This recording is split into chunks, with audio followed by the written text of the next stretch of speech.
I'm Alex, 31 years old, and for most of my life, I've played the role of the reliable one in my family. Not the golden child. Not the one who got the praise or the attention or the birthday posts with paragraphs of love. That was always reserved for my younger brother, Ryan. He was the golden boy, the miracle child, the kid who got the smile while I got the lecture. I was the one who stayed late to fix things around the house, helped pay off the family car, and eventually took on the full mortgage when Dad lost his job and Mom's side hustle fizzled out. I never asked for recognition. I told myself I was doing what family does. You show up, even when they don't clap for you. Ryan, on the other hand, could do no wrong.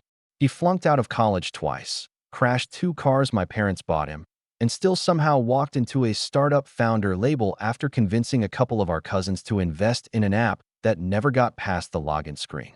And yet, every family dinner, every get-together, every group text, he was the star. We're so proud of Ryan's vision, Dad would say. He's just got that spark. Meanwhile, when I got promoted to senior project manager last year, my mom texted back, "Cool. Proud of you too." Just 2 lines.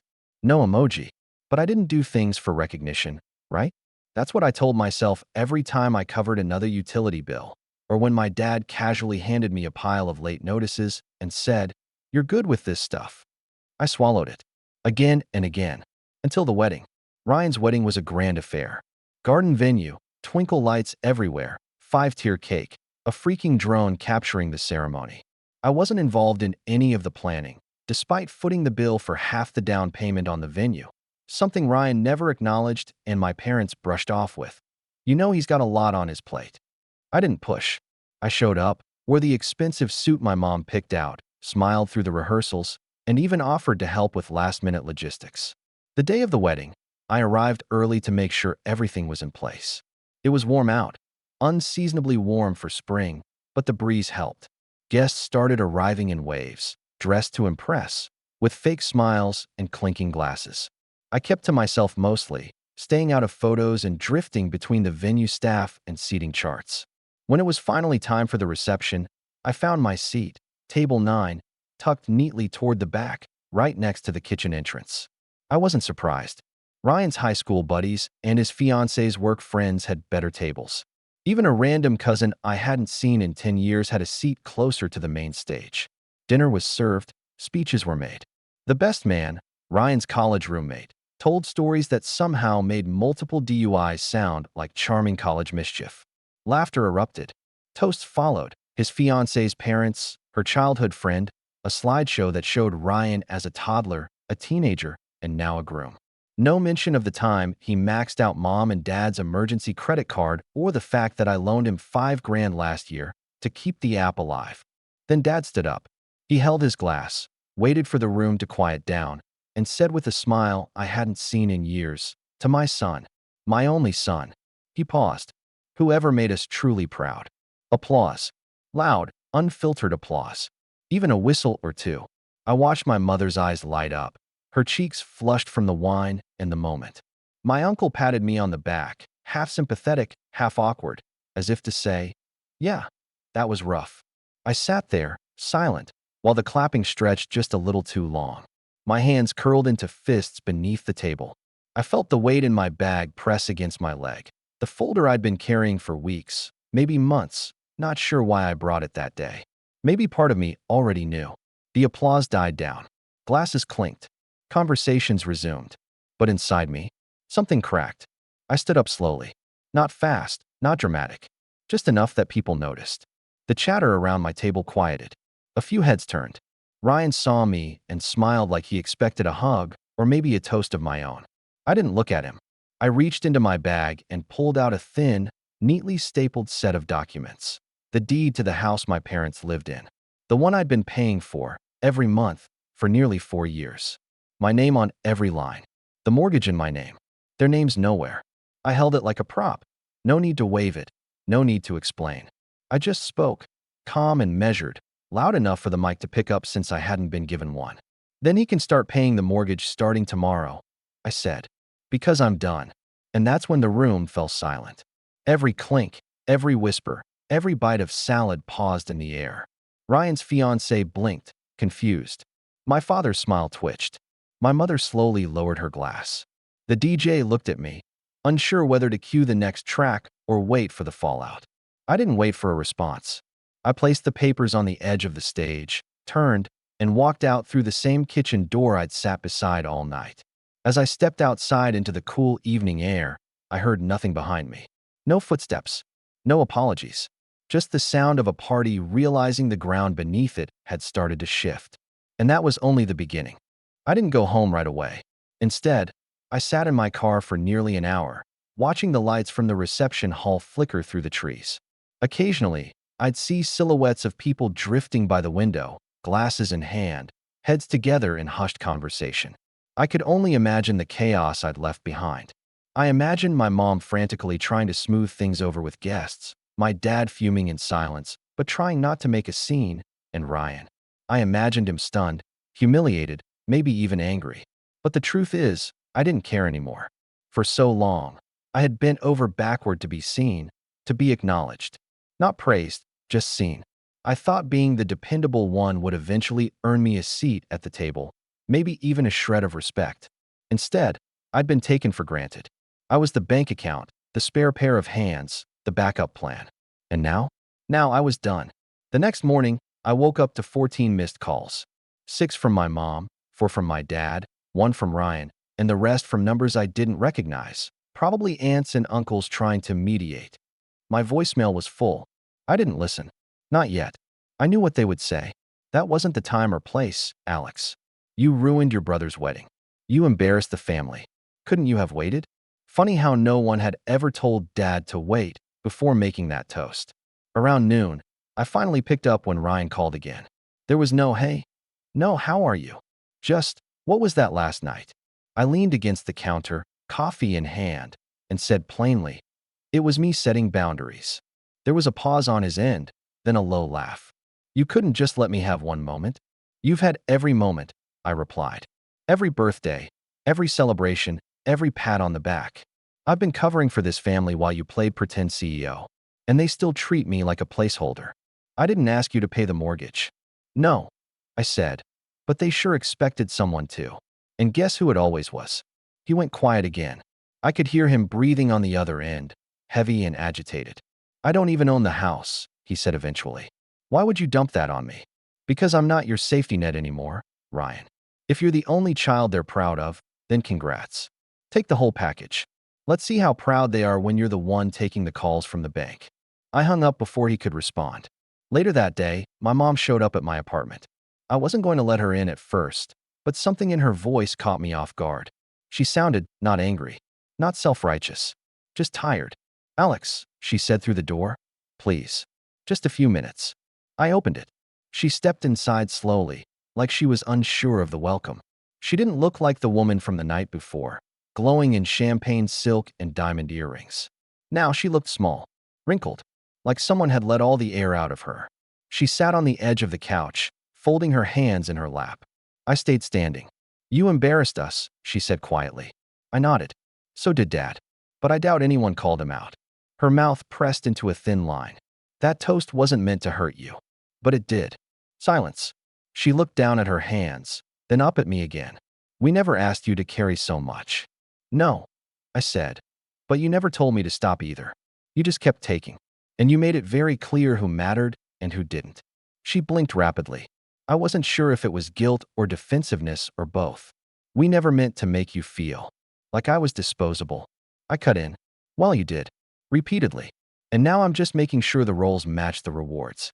If Ryan's your pride and joy, he can figure out the bills, the maintenance, the insurance. Her shoulders slumped. Alex, we can't afford that house without you. I shrugged. Then maybe you shouldn't have spent so long pretending I didn't matter. She looked at me like she didn't recognize the person in front of her. Like she was searching for the dutiful son who would cave with just a few tears and a guilt trip. But that version of me had left the reception hall last night and wasn't coming back. I'm not trying to hurt you, I added after a moment. But I can't keep hurting myself to keep everyone else comfortable. She didn't respond. Just sat there for a long time, quiet. Eventually, she stood and walked to the door. You really won't help? I've helped enough, I said. She nodded once. No hug, no apology. Just walked out. The fallout came quickly after that. My dad sent a text that started with, "You ungrateful," and I stopped reading. My aunt left a long voicemail accusing me of tearing the family apart. A cousin messaged me on Instagram asking if it was all just for drama. And Ryan? Ryan didn't call again. Not that week. Not the week after. But the silence didn't feel empty. It felt like space I had finally claimed for myself. Of course, the situation at the house wouldn't stay quiet for long. And when the first letter from the bank arrived at their door, everything changed. The letter came certified, the kind you have to sign for. According to a mutual cousin who still floated between both camps, Mom had answered the door in her robe and nearly dropped the envelope when she saw the return address, the mortgage lender. She'd never received one of those before because I'd always handled them. Quietly, automatically. She opened it at the kitchen table, where Dad was nursing his usual morning coffee, and when she realized what it was, a past due notice with a 30-day deadline to pay or face foreclosure proceedings, she nearly dropped her mug. That afternoon, I got a text. Just 2 words, "Please call." I didn't respond. The next day, it was longer. "Alex, we didn't realize the loan was that serious. We thought you had it on autopay. We just need help until your father's pension review clears. Can we meet?" That one, I didn't even open.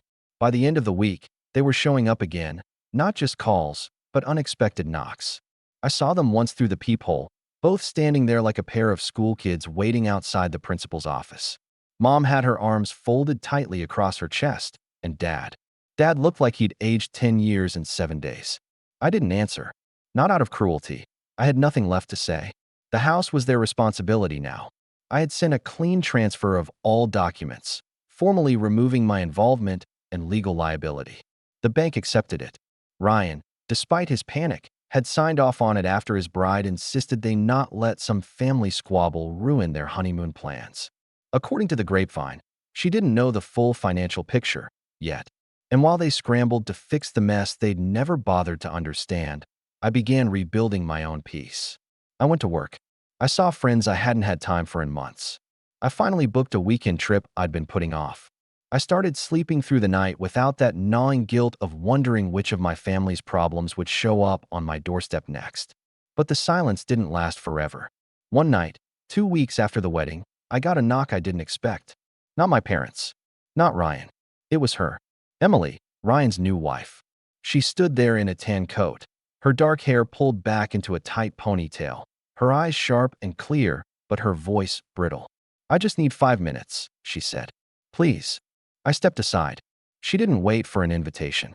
She walked in like she had a mission, not the kind filled with drama or accusations, but the kind where someone's putting together the final pieces of a puzzle and doesn't like what they see.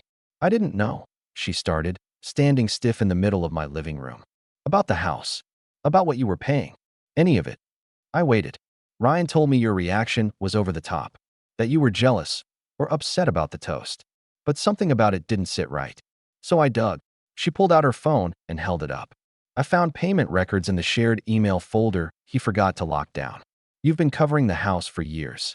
Bills, repairs, taxes. All of it." I nodded once. No point denying it. "He said your name was just there for security purposes, but your name's the only one on the title." Again, I said nothing. Her arms dropped to her sides. What is wrong with them? I wasn't sure if she was talking about my family or the fact that she'd married into it. She finally sat down, eyes distant. "You know, we were planning to move into that house." I raised an eyebrow. "The house my parents live in?" She nodded. "After the honeymoon. Ryan said it'd be temporary, just until our new place was finished. Said it was all arranged. That the house was ours now." She laughed once, bitterly. "Guess that's how it works in his world. People just give him things." I leaned against the doorway, arms crossed. "He's never had to earn anything. And as long as people keep cleaning up behind him, he never will." She looked up at me, eyes sharper now. "So what happens next? If they don't pay?" "They lose the house," I said. "The bank takes it. Unless someone steps in." "You're not going to." It wasn't a question. I shook my head. "No. I already stepped in. For too long. This isn't mine to fix anymore." She stared down at her hands for a while, then stood. "I'll figure something out," she said. "I didn't marry into this mess to live in someone else's lie." And just before she left, she paused at the door and added, "I'm sorry. For what it's worth. You deserved better." I watched her walk back to her car, her shoulders squared but her steps heavy. It wasn't the apology I'd waited years for, but it was the first moment of genuine acknowledgement I'd ever gotten from someone in that family. 3 days later, the second letter arrived. This one wasn't a warning. It was a notice of default. And that's when everything began to unravel, fast. The notice of default hit like a wrecking ball. From what I later heard, it arrived on a Wednesday morning. My mom opened it first and screamed. Not dramatically, not theatrically, but the kind of scream that comes from realizing something real and irreversible is happening. My dad read the letter 3 times and still didn't believe it. Ryan? He apparently thought it was bluff. That the bank was just threatening to shake some money loose. But the bank wasn't bluffing. 30 days. That's what the notice said. 30 days to settle the overdue balance or the house would be auctioned off. That gave them 4 weeks to come up with nearly $18,000, late fees included. And no, calling me wasn't an option. The desperation started slow. First came the group texts. Hey family, if anyone can chip in to help mom and dad, they're going through a tough time. Then the personal ones. Alex, I know you're mad, but can we talk? Please don't do this to us. We can make it right. Just give us a chance. I ignored everyone, but not because I wanted revenge. Not anymore. I'd already gotten my moment, at the wedding, at the table, when I drew the line. This was simply consequences playing catch-up. Eventually, they started calling everyone else. Extended family, friends, neighbors, even an old church group Dad hadn't spoken to in years. They tried starting a GoFundMe, but people weren't as eager to open their wallets as they had hoped. Especially not when some of those people had seen the wedding photos, the expensive venue, the tailored suits, the full open bar, the fireworks during the first dance. That display had burned through whatever goodwill they had left. With 2 weeks to go, Emily showed up again. This time, she looked tired. Not unkempt, not disheveled, just worn. Like someone who'd been putting out fires nonstop and was running out of water. They're begging me to ask you, she said. They won't stop. They think if I push hard enough, you'll cave. And you? I asked. She sighed. I told them I wouldn't. That I already tried once, and you were clear. I nodded slowly. Thanks. But I also wanted to warn you, she added. Ryan's unraveling. He's blaming you, of course. Says you sabotaged the family. That you planned this. I didn't respond. I just looked at her, and maybe she saw the exhaustion in my eyes. The kind you carry after a lifetime of being treated like a background character in your own story. She hesitated, then said, for what it's worth, I'm thinking about leaving. That caught me off guard. Not because of the house, she clarified. Because of him. Because I'm starting to realize I married someone who has no idea how to take responsibility for anything. I didn't try to convince her one way or the other. That wasn't my place. But something in her tone told me it wasn't an empty threat. She was already halfway out. The 30 days passed. No miracle arrived. No last-minute wire transfer. No sudden inheritance or benefactor or, we'll pay you back, we promise scheme that worked. On a rainy Monday morning, a sheriff's deputy taped the notice to the front door. The auction was scheduled for the following week. That's when everything snapped. I was at work, knee-deep in a budget meeting, when my phone lit up, call after call from my parents, then Ryan, then Emily. I silenced all of them. That evening, though, I made a mistake. I answered one. It was Mom. Her voice came through the speaker like a whisper drenched in static. Alex, we're being kicked out. I didn't say anything. They're saying we have to leave. That the house isn't ours anymore.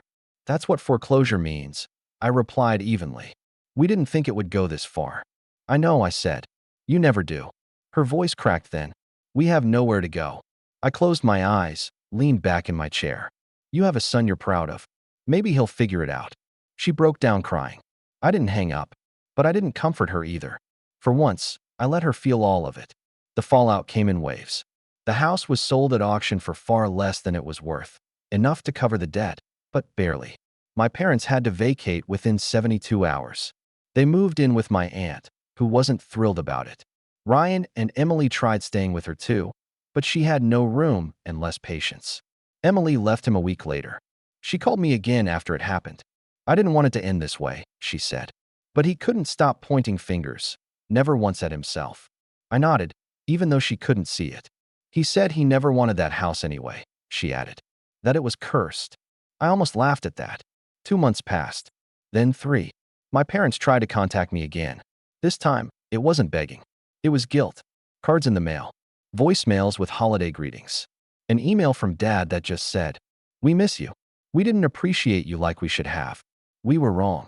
But I didn't answer. Not because I wanted to punish them, because I was finally at peace. And in peace, sometimes the only way to stay there is to let go of the people who only show up when they need something. The next spring, I bought a new place. Smaller, quieter. Mine. No one knew the address. I threw a little housewarming party. Just a few close friends, co-workers, people who'd actually shown up for me. No strings, no manipulation, no guilt. As we sat out on the patio with a small fire pit glowing between us, one of them asked, "Do your parents know you got a new place?" I took a sip of my drink and said, "They'll find out eventually." A pause. "And when they do?" I looked up at the stars.